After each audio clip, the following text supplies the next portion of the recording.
John Cena has officially retired from the WWE.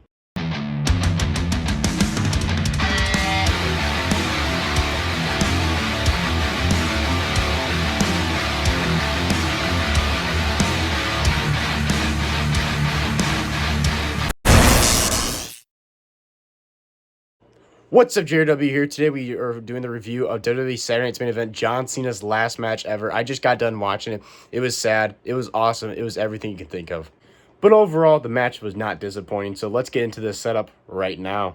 So obviously, it wasn't just John Cena's last match. It was also Saturday's Main Event, so there was other matches. And John Cena's last wish before he retired, he wanted to showcase the up-and-coming superstars. So we had the main roster versus NXT superstars. And they kicked the show off with Cody Rhodes, the undisputed WWE champion, versus Obafemi, the NXT champion. And it was not for either title, and it was an absolute banger of a match. They were killing it. Obafemi was dominating most of this match, just destroying Cody Rhodes. Busted Cody Rhodes' ear open. Cody Rhodes' ear was pouring blood. It was going great and everything.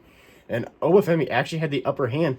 And then Drew McIntyre, this freaking asshole Drew McIntyre, gets involved and ruins an absolute amazing match between Obafemi and Cody Rhodes. I literally predicted this in my prediction video. I kind of saw it happening, but he ruins it. Then Obafemi and Cody Rhodes team up together. Cody Rhodes hit a Cody Cutter on Drew McIntyre. Then Obafemi hitting a monstrous choke slam on Drew McIntyre. Looking huge next to Drew McIntyre and Cody Rhodes. And since they ended in a disqualification, obviously there's not going to be a winner. It protects both of them. They get each other's titles. They hold up the titles and everything. They have a cool moment and everything. But overall, the match was pretty good. Obafemi looked great. I think he should be on the main roster right away. His entrance was badass. Cody obviously looking like normal Cody was looking great. But this really showed, in my opinion, that Obafemi is main roster ready. He did great against Cody Rhodes. He didn't miss a beat. He was cooking the whole match. And then Drew McIntyre, the scumbag Drew McIntyre, had to ruin it all and make a disqualification. But overall, awesome moment for Obafemi. And it's just helping. Cody Rhodes is pretty much just helping him. It doesn't do much for Cody Rhodes. But this was a huge moment for Obafemi's career, and this is definitely not the last time we're going to see Obafemi on the main roster, in my opinion. Then another NXT superstar, Sol Ruca, I think, took on Bayley with Lila Valkyria on ringside. This match was okay. It wasn't my favorite. Honestly, I'd never really seen anything of Sol Ruca before, and in my opinion, I personally was not impressed. All I thought was she does a bunch of flips, which I'm like, it's cool, but also at the same time, like, I'm like, doing flips and stuff in wrestling isn't the best thing in the world. I'm like, it can be impressive, but also, like, there's got to be more to it. And her character, in my opinion, did not impress me. I don't watch NXT. Obafemi really impressed me. Sol Ruca, not so much.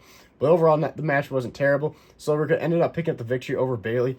So this was a big moment for her, which is good. It's cool and everything, but I just personally was not entertained by this match.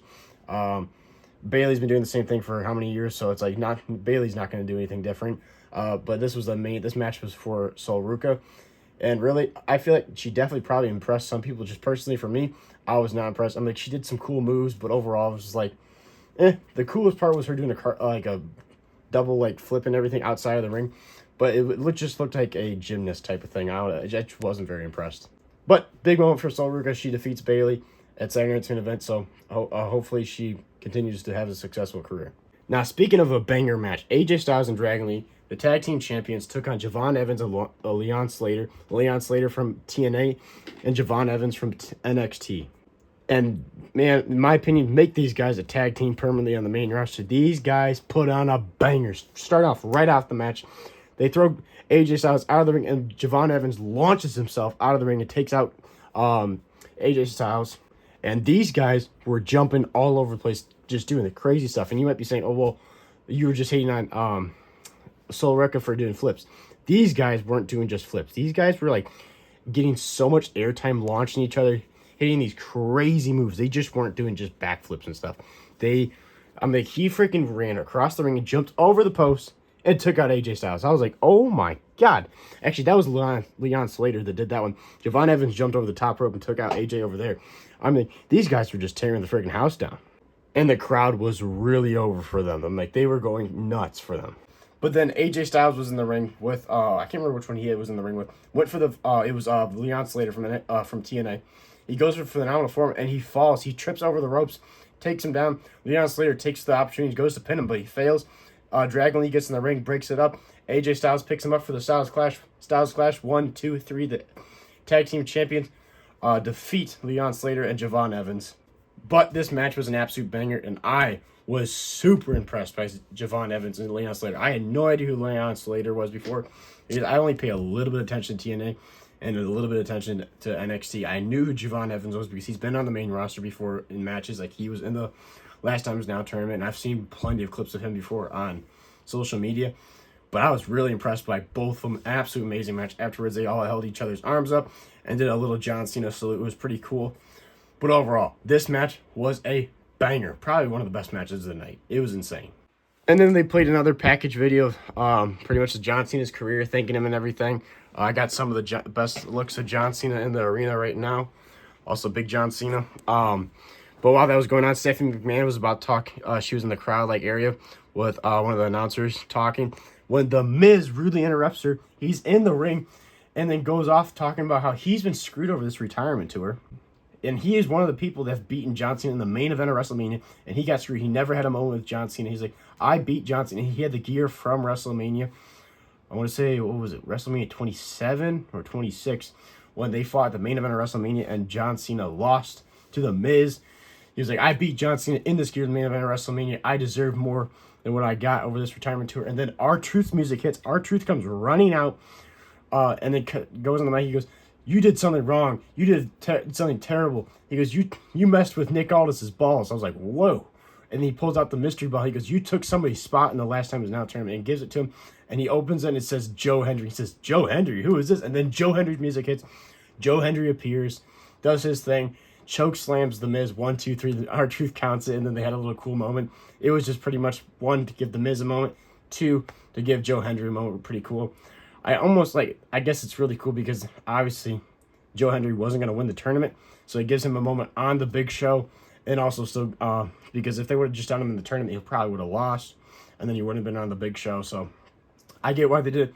Overall, pretty cool because we got to see R-Truth, The Miz, also on the show, who've had big impacts on John Cena's career. So, and then obviously showing off Joe Hendry.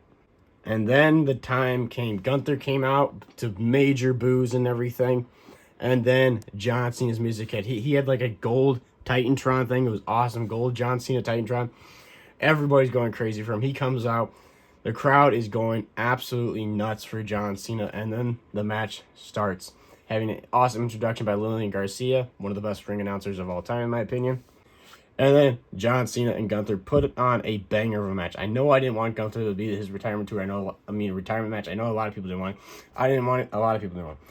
But they did still put on a great match, which Gunther dominated most of the match, but John Cena had some major moves. He had like the giant leg drop off the top rope, all sorts of his multiple 5-knuckle shuffles. And then Gunther tried powerbombing John Cena through the announce table off the steel steps, but John Cena reversed an attitude adjustment. Gunther through the announce table, absolutely announced attitude adjustment like a beast. John Cena still got it. And this match is going on, and then Gunther gets a hold of John Cena with a chokehold. And then John Cena fights it off, and he gets a hold of him again. Then John Cena rams into the turnbuckles, and then Gunther comes running up and grabs him again. And then John Cena finally, after fighting, rams him back in the turnbuckle. Gunther lets go. He comes after John Cena. John Cena picks him up with the attitude adjustment. One of the last breath he has. Hits him with the attitude adjustment. 1, 2, kick out by Gunther. Gunther gets back up, grabs John Cena, and locks in the sleeper hold, and then drops to the ground.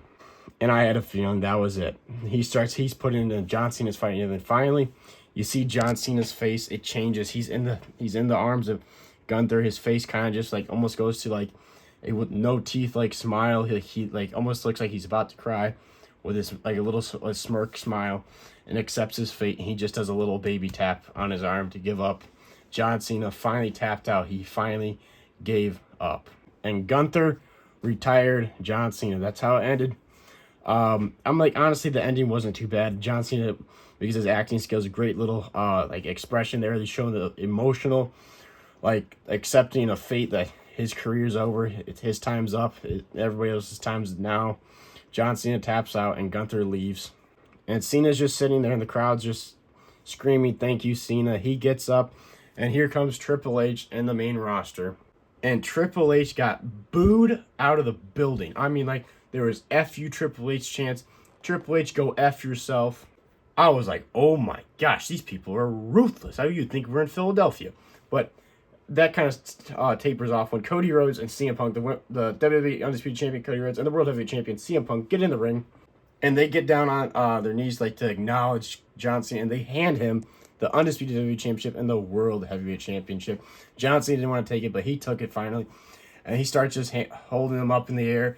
The crowd's going crazy every time he'd go to the corners, cheering and everything. John Cena, the last time I've seen him as a double champion, it was absolutely awesome. The whole entire main rosters around the ring clapping and cheering for John Cena. Also forgot to say, when John Cena came out, he went up and shook every single wrestler's hand that was on ringside. They had Sami Zayn, Kevin Owens, first time seeing Kevin Owens since the neck injury and everything, RVD, Trish Stratus, Kurt Angle, Mark Henry, even Elias was there. That was kind of crazy. So many legends and so many current wrestlers were front row. It was awesome to see them witness John Cena's last match. But back to the end of the show, they had the main roster everywhere. They were all cheering John Cena in the ring with Cody Rhodes and CM Punk. He finally gives the titles back to CM Punk and Cody Rhodes, gives a hug to Triple H, and they start booing Triple H again, which I just could not believe how much this crowd was just digging into Triple H, which, I mean, like, he kind of deserves it. He kind of screwed John Cena with this farewell tour. Even though there were some awesome matches, overall, the farewell tour was very poorly booked. But then John Cena goes to the middle of the ring and takes his armband and wristbands off, puts them down, and then takes his shoes off, does a little last final salute, takes a bow to all sides of the ring, steps out of the ring, walks up the ramp, and you can see John Cena just looking like a normal person, then gets to the end of the stage, turns around, salutes us, bows, and walks out. And that was the last time ever we're going to see John Cena on WWE television. I can't believe it's over. I mean, like, also, I forgot. John Cena gets in the ring. Triple H shakes his hand, and they played a awesome package video. This was before he got the titles and everything. And they pointed up to like the top of the arena, played this awesome package video of John Cena's whole entire career and life, and it was narrated by his dad and his mom, which, if you know a lot about John Cena, his mom does not do much with wrestling. So that was a really cool moment. You could see John Cena getting teared up and everything. Really cool package video. That package video almost got me too. It was a sad but very nice put together package video for John Cena. But I cannot believe it's already over. John Cena's career is over. I feel like it was just the beginning. I feel like it was just back in July when John Cena announced this a year and a half ago. And then it felt like it was just yesterday. It was on the very first Netflix Raw that we started this tour, and now here we are. John Cena, it's over. We're never going to see him on TV again. We're never going to see the jorts with the colorful T-shirts, the Never Seen 17. We're never going to see the Never Give Up John Cena. We're never going to see Super Cena. I can't believe it. John Cena is the reason why I'm addicted to wrestling and all these wrestling figures and everything. I was introduced to wrestling in the late 2015 and early 2016. It was right around there. I can't remember. I was about 6 or 7. And John Cena was like the superhero, larger than life guy, and I thought he was absolutely awesome. And the other person that really got me hooked, if you watch, is AJ Styles. Those two, and then their rivalry really, really got me addicted to wrestling. I thought it was so cool and so awesome because of John Cena. And John Cena, not just as a wrestler, has been a idol to me, childhood hero. If you listen to John Cena interviews, his thought process, and look on life is just next level. I just always have looked up to him. So this was a huge, huge deal to say goodbye to John Cena, because he's the reason why I had this YouTube channel. He's the reason why I have all these wrestling figures. If it wasn't for John Cena, the JRW Live YouTube channel would not exist. I guarantee, because he's the reason why I got hooked to wrestling. I wouldn't have all these figures. I wouldn't be watching wrestling right now. John Cena is the reason why so many people got into wrestling, and it's over. He's gone, and I can't believe it. And then next year we got AJ Styles probably retiring, Brock Lesnar, and supposedly Chris Jericho's returning to retire. All the people I started watching wrestling with are slowly retiring. It's just sad. And then probably Randy Orton soon. But this show was absolutely awesome. Thank you, Cena, for all the memories. Thank you for an amazing childhood. What a show for Saturday Night's Main Event and John Cena's last match. I got to give this show I'm doing it out of 10. I'm giving it a 9.5 out of 10. The Cody Obafemi match was great, besides the disqualification part. Bailey Silruka wasn't bad, but it wasn't great. Javon Evans and Leon Slater and the tag champs put on a banger of a match. And even though I didn't like Gunther being John Cena's last opponent, I gotta say, they put on a great match. That package video at the end was awesome. Cody Rhodes and CM Punk having a class act with John Cena. It all was awesome. And we finally said goodbye to John Cena. The whole show was awesome and also very sad at the same time. Overall, thank you, John Cena, for everything. This is JRW Live. Make sure to like and subscribe because we post every single day on this YouTube channel. Also, go check out my Instagram, which is all lowercase JRW Live, no spaces. I highly appreciate that. Also, go check out my TikTok, which is lowercase JRW underscore lowercase live. I also highly appreciate that. Thank you guys for watching. Drop down in the comments below. What is your favorite moment of John Cena's career? And I'll see you guys in the next one. Thank you, Cena.